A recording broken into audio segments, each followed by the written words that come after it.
पिकाला योग्य भाव मिळावा यासाठी भारताचे पंतप्रधान नरेंद्र मोदी व केंद्रीय कृषी मंत्र्यांची भेट घेऊन कांद्याला किमान 15 रुपये किलो दर मिळवून देण्यासाठी प्रयत्न करणार असल्याचे प्रतिपादन केंद्रीय सामाजिक न्याय राज्यमंत्री रामदास आठवले यांनी केले। ताहराबाद येथे रिपब्लिकन पक्ष आठवले गटाने आयोजित केलेल्या भव्य नागरी सत्कार सोहळ्यात ते बोलत होते। कार्यक्रमाच्या प्रारंभी सामाजिक कार्यकर्ते तथा स्वागताध्यक्ष सुनील महाजन यांनी प्रास्ताविकात कांदा उत्पादक शेतकऱ्यांची व्यथा मांडली। कांद्याला चांगला भाव मिळावा अशी शेतकऱ्यांची अपेक्षा असल्याचे सांगत त्यांनी आठवले यांना शेतकऱ्यांची बाजू केंद्र सरकारपर्यंत पोहोचविण्याची विनंती केली। त्यानंतर विविध पक्षांच्या पदाधिकाऱ्यांच्या हस्ते मंत्री आठवले यांचा नागरी सत्कार करण्यात आला।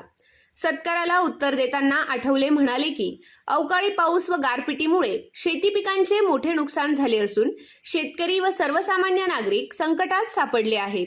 शेतकरी मजबूत झाल्याशिवाय देश मजबूत होणार नाही असे सांगत त्यांनी शेतकऱ्यांच्या मुलांनी उच्च शिक्षण घेऊन उद्योग, व्यवसाय व स्पर्धा परीक्षांमध्ये पुढे यावे असे आवाहन केले। रिपब्लिकन पक्ष हा विविध जाती धर्मातील गोरगरिबांचा पक्ष असून देशातील अनेक राज्यात पक्ष विस्ताराचे काम सुरू असल्याचेही त्यांनी सांगितले। बागलाण तालुक्यात सामाजिक कार्यकर्ते सुनील महाजन यांच्या माध्यमातून केंद्र, राज्य व स्वखर्चातून विकास कामे होत असल्याचे त्यांनी नमूद केले। महिलांचे घर, गाव व देशाच्या प्रगतीत मोठे योगदान असल्याचे सांगत कांद्यासह अन्य शेतीमालाला योग्य भाव मिळाल्याशिवाय शेतकऱ्यांना दिलासा मिळणार नाही। सुनील महाजन यांनी मांडलेले शेतकऱ्यांचे प्रश्न केंद्र सरकारच्या दरबारी मांडून कांद्याला योग्य भाव मिळवून देण्यासाठी आग्रही भूमिका घेणार असल्याचे त्यांनी स्पष्ट केले। यावेळी माजी जिल्हा परिषद शिक्षण व आरोग्य सभापती यतीन पगार, सोसायटी सभापती केपी जाधव, सुनील नंदन, जीवा गवांदे, ज्ञानेश्वर नंदन, पंकज भामरे, अरुण नंदन, गजानन साळवे, वैभव नंदन आदींनी विविध विकास कामांबाबत आठवले यांना निवेदने दिली। ताहराबाद येथील नव्या बस स्थानकाजवळ Republican party of India Athawale गटाच्या शाखेचे उद्घाटन नाशिक ग्रामीण जिल्हाध्यक्ष भरत जगताप यांच्या हस्ते करण्यात आले। यावेळी कार्यकर्त्यांनी फटाक्यांची आतिषबाजी करत मान्यवरांचे स्वागत केले।